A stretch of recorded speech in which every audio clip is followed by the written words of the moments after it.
अस्सलाम वालेकुम, कैसे हैं आप सब। होपफुली आप सब खैरियत से होंगे। मौसम तो आपको पता है कि आजकल बहुत ही मज़े का हो रहा है, तो बस इसी मौसम को एंजॉय करने के लिए मैंने बनाया था बेकरी स्टाइल में बहुत ही यमी सा पिज़्ज़ा। बग़ैर चीज़ के, बग़ैर ओवन के आप इसे घर पे बना सकते हैं। बहुत ही सस्ते में ये बन जाता है। आपको पता है कि चीज़ तो काफ़ी महंगा हो गया है और हर एक के लिए पॉसिबल नहीं है कि इतना महंगा चीज़ बाय करे। इसलिए मैंने सोचा कि कुछ ऐसा बनाया जाए जो बगैर चीज़ के तैयार हो। तो ये बहुत ही मज़े का पिज़्ज़ा बना था और मेरे बच्चे तो इसे खाने के बाद इसके हो गए थे दीवाने। इसके अलावा घर के लिए और अपने लिए भी कुछ ऑनलाइन मैंने चीज़ें मंगवाई थी, तो वो भी आपके साथ शेयर करूंगी। तो चलिए जल्दी से पहले बनाते हैं बहुत ही मज़ेदार और बहुत ही आसान सा बनने वाला पिज़्ज़ा, और फिर उसके बाद आपको दिखाऊंगी अपनी शॉपिंग। तो पिज़्ज़ा के लिए सबसे पहले तो जाहिर सी बात है हमें डो बनानी है। तो डो के लिए मैंने 1.5 कप लिया है मैदा। इस क्वांटिटी में जब आप बनाएंगे ना तो आपके 2 मीडियम साइज़ के पिज़्ज़ा आराम से तैयार हो जाएंगे। तो इसलिए जी ये 1.5 कप हो गया मैदा। और फिर इसके अंदर मैंने डाला 1/2 टेबल स्पून यीस्ट का, 1/2 टेबल स्पून शुगर और 1/2 टीस्पून सॉल्ट। और अब इसके अंदर मैं शामिल करने वाली हूँ मिल्क पाउडर। मिल्क पाउडर डालना कोई बहुत ज़रूरी नहीं है, आप इसकी जगह नीम गर्म दूध का भी इस्तेमाल कर सकते हैं, लेकिन अगर आप मिल्क पाउडर डालेंगे ना तो आपकी पिज़्ज़ा डो जो है ना वो बहुत ही फ्लफ़ी और सॉफ्ट और मज़े की बनेगी। तो इसलिए जी 1.5 टेबल स्पून के करीब मैंने डाल दिया था इसमें milk powder. Then 2 tablespoon इसके अंदर मैंने वेजिटेबल ऑयल शामिल किया है। सारी चीज़ें डालने के बाद मैदे को ऑयल के साथ अच्छे से मिक्सअप कर लेना है। और मिक्सअप करने के बाद आपने इस तरह से देखना है, अगर तो ये मुट्ठी में इस तरह से इकट्ठा हो रहा हो तो इसका मतलब है कि ऑयल जो है वो इसमें परफेक्ट है। तो मुझे थोड़ा कम लगा, तो इसलिए 1/2 टीस्पून के करीब इसमें मैंने ऑयल और शामिल कर दिया था। तो फिर जी अब ये देखिए इस तरह से ये इकट्ठा हो रहा है। इससे भी आपकी डो जो है ना वो नरम बनती है। तो बस इसके बाद जी मैंने ले लिया था नीम गर्म पानी और इसके साथ इसको गूंद लिया था। तकरीबन 1/2 कप के करीब मेरा पानी जो है वो यूज हुआ था। पिज़्ज़ा के लिए आपने डो को ना तो बहुत ज़्यादा हार्ड रखना है और ना ही बहुत ज़्यादा नरम होनी चाहिए। और अच्छे से इसे मैंने गूंदा तकरीबन 5 से 6 मिनट। और अब डो जो है ना उसने जो मेरा बाउल था उसको छोड़ दिया है। इसका मतलब है अच्छे से गूंद चुकी है और बिल्कुल सॉफ्ट सी हो गई है, ये देखिए। तो बस अब ये परफेक्ट है। इसे फिर मैंने बाउल में वापस रख दिया था, ऊपर से थोड़ा सा ऑयल लगा दिया था कवर करके। अब इसे ऐसी जगह रखेंगे जहाँ पे टेम्परेचर थोड़ा सा हाई हो, तो इसके लिए ओवन बेस्ट है। तो इसे मैंने रख दिया था ओवन में। इसे तकरीबन 3 से 4 घंटे लगे थे और डो अच्छे से राइज हो गई थी, क्योंकि अभी इतनी गर्मी नहीं आई ना, तो इसलिए डो थोड़ा सा टाइम लेती है राइज होने में। और ये देखिए ये थोड़ी डबल भी हो चुकी थी क्वांटिटी में और कितने अच्छे से हमारी डो तैयार हुई है। तो बस जी अब इसे बेलेंगे। तो इसके लिए जी टॉप पे मैंने डस्ट कर लिया है मैदा। मेक श्योर कि टॉप अच्छे से क्लीन हो और इसे एक दफ़ा दोबारा से हम गूंद लेंगे। उसके बाद जी इसका पेड़ा बनाएंगे और इसे बेलन से बेल लेंगे। मैं इससे एक ही लार्ज साइज़ का पिज़्ज़ा बनाऊंगी, आप चाहें तो 2 मीडियम साइज़ के पिज़्ज़ा बना सकते हैं। अच्छा, आप सोच रहे होंगे कि मैंने अभी फिलिंग तैयार नहीं की और मैं पहले से ही डो को बेल रही हूँ। तो इसकी रीज़न ये है कि जब हम डो को इस तरह से बेल के पैन में लगा कर रख देंगे ना तो ये अच्छे से प्रूफ होगी, और जब पिज़्ज़ा तैयार होगा ना तो डो बड़ी सॉफ्ट होगी। तो बेकरी वाले यही टेक्निक अपनाते हैं, तो इसीलिए मैं भी पहले इस पैन में इस डो को लगा के रख रही हूँ। तकरीबन 30 to 35 मिनट्स के लिए इसे हम छोड़ देंगे। इस तरह ये सेट करते हुए थोड़ी सी बाहर आ गई थी, तो उसे मैंने फिर अलग कर लिया था। और बस जी अब इसे किसी थोड़ी गर्म जगह पे रखना है, चाहे बर्नर के नज़दीक रख दें या ओवन में रख दें। तो मैंने इसे कवर करके ओवन में रख दिया था और इतनी देर में फिर मैंने फिलिंग तैयार कर ली थी। बेकरी स्टाइल पिज़्ज़ा में प्याज़ों का इस्तेमाल ज़्यादा होता है और चिकन कम होता है, लेकिन क्योंकि हम घर पे बना रहे हैं तो इसलिए मैं दोनों को कोशिश करूंगी कि इक्वल क्वांटिटी में ही लूँ। तो प्याज को ये देखिए ऑमलेट साइज़ में मैंने चॉप कर लिया है। इसके बाद ये 2 मैंने ग्रीन चिलीज़ लिए हैं, इनको भी चॉप कर लिया है। अच्छा, मैंने जो ग्रीन चिलीज़ लिए हैं ना ये बिल्कुल भी तीखी नहीं है, यानी स्पाइसी नहीं है। तो ये भी होगी चॉप। और ये 1 कप के करीब मेरे पास बॉइल्ड और श्रेडेड चिकन है। इसके अंदर मैंने नमक और थोड़ी सी ब्लैक पेपर डाल के इसे बॉईल कर लिया था। और अब ये है शिमला मिर्च, इसके मैं गोल गोल स्लाइसेस काट लूँगी। 3 से 4 मुझे टॉप पे रखने के लिए गोल स्लाइसेस चाहिए। तो अब इनके सीड्स जो है ना सेंटर से वो मैंने रिमूव कर दिए हैं, और बाकी की जो शिमला मिर्च थी ना उसको मैंने चॉप कर लिया था और ग्रीन चिली के साथ ही इकट्ठा कर लिया है। 1 अदद मीडियम सा मैंने लिया है टमाटर और इसके भी गोल स्लाइसेस काट लिए थे। 1/2 टमाटर काफ़ी रहेगा। टमाटर को भी उसी तरह से गोल रिंग काट लिए थे और फिर इनके सीड्स को मैंने रिमूव कर दिया था। तो बेसिक तैयारी तो हो गई है कंप्लीट। चलिए अब जल्दी से कुकिंग करते हैं। तो कुकिंग के लिए मैंने पैन में 2 टेबलस्पून के करीब ऑयल डाला है और फिर इसके अंदर मैंने चॉप किए हुए प्याज शामिल कर दिए थे और साथ ही 1 क्यूब अदरक लहसुन का पेस्ट है मेरे पास फ्रीज किया हुआ, ये डाल दिया था। यानी तकरीबन 1 टीस्पून के करीब अदरक लहसुन पेस्ट है।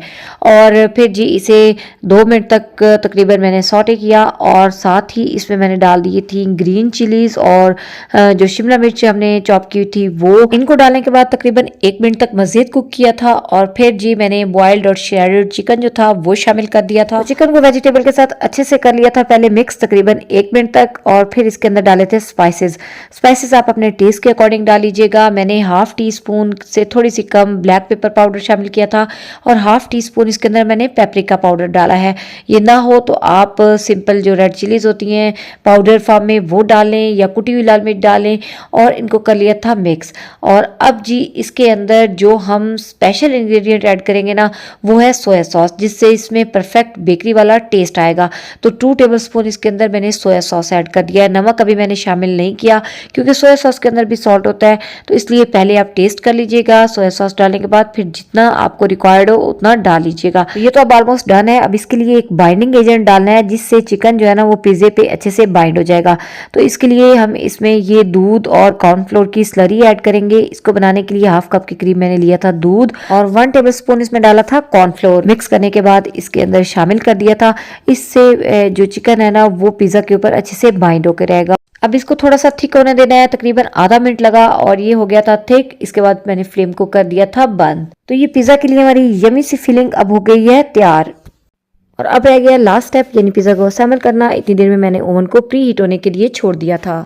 तकरीबन 15 मिनट्स के लिए इसे प्री हीट कर लेंगे 200 टेम्परेचर पे। तो ये देखिए हमारी डो अच्छे से प्रूफ हो चुकी है। अब क्या करना है कि एक फॉक लेना है और इसको अच्छे से प्रिक कर लेना है। इससे ये फायदा होगा कि डो जो है जब उसमें से एयर पास होगी ना तो वो नीचे से सोगी नहीं होगी। अब इसके ऊपर डालनी है पिज़्ज़ा सॉस। पिज़्ज़ा सॉस ना हो तो आप नॉर्मल जो केचप होता है या चिली गार्लिक सॉस है उसको भी डाल सकते हैं। तो मैं इस पे चिली गार्लिक सॉस का यूज़ कर रही हूँ। थोड़ी सी क्वांटिटी में इसको आपने डाल देना है और अच्छे से फैला देना है। और अब सेकंड पे इसके ऊपर जाएगी चिकन फिलिंग जो अभी हमने तैयार किया है। चिकन फिलिंग भी अच्छी क्वांटिटी में डाल के उसको भी फुल पिज़्ज़ा के ऊपर फैला देना है। तो ये देखिए सारी फिलिंग को मैंने फैला दिया है। थोड़ी सी फिलिंग मेरे पास बच भी गई थी। इसके बाद जी जो शिमला मिर्च के स्लाइस काटे थे गोल गोल रिंग्स की फॉर्म में वो इसके ऊपर रख देंगे और साथ ही जो टमाटर के गोल रिंग्स काटे थे वो इसके ऊपर रख देंगे। और अब एंड पे जो सबसे इंपॉर्टेंट चीज़ है वो है एग्स।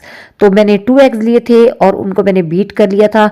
दोनों पूरे यूज़ नहीं हुए थे, तकरीबन 1.5 एग यूज़ हुआ है। आप 1 एग भी डाल सकते हैं। तो पूरे एग को इस तरह से पिज़्ज़ा के ऊपर फैलाकर डाल देना है। जो बेकरी से पिज़्ज़ा मिलता है ना जो पहले से तैयार पड़ा होता है वो बिल्कुल इसी तरह से बनाया जाता है, कोई उसके अंदर चीज़ का यूज़ नहीं किया जाता। तो ये अब डन है। चाहे तो इसे इसी तरह से बेक कर ले, लेकिन मैंने थोड़े से इसके ऊपर ब्लैक ऑलिव्स भी डाल दिए थे। फ्लेवर को मजीद बढ़ाने के लिए थोड़ा सा ऊपर से ऑरिगेनो स्प्रिंकल कर दिया था और साथ ही कुटी हुई लाल मिर्च भी स्प्रिंकल की थी। और बस अब जिसे करेंगे बेक। ओवन प्री हीट मैंने कर लिया था और इसे फिर मैंने 200 टेम्परेचर पे बेक किया था। पहले नीचे वाला रॉड ऑन किया था और तकरीबन 10 मिनट्स बेक किया और फिर 5 मिनट्स ऊपर वाले रॉड के साथ इसे मैंने बेक कर दिया था। और ये जो थोड़ी सी डो बची थी इसके अंदर फिर मैंने फिलिंग डाल के इसका एक बन बना लिया था और इसे भी बेक किया था। चूल्हे पे अपने पिज़्ज़े को कैसे बेक करना है वो मैं आपको वीडियो के एंड पे बताती हूँ। और जब 10 मिनट गुजरे तो मैंने ऊपर वाला रॉड ऑन किया था और इसे 2-3 मिनट के लिए ऊपर वाले रॉड पे यानी टॉप से गोल्डन कर लिया था। और बस अब हम इसे निकालते हैं। तो ये है जी इस एग पिज़्ज़ा की फाइनल लुक।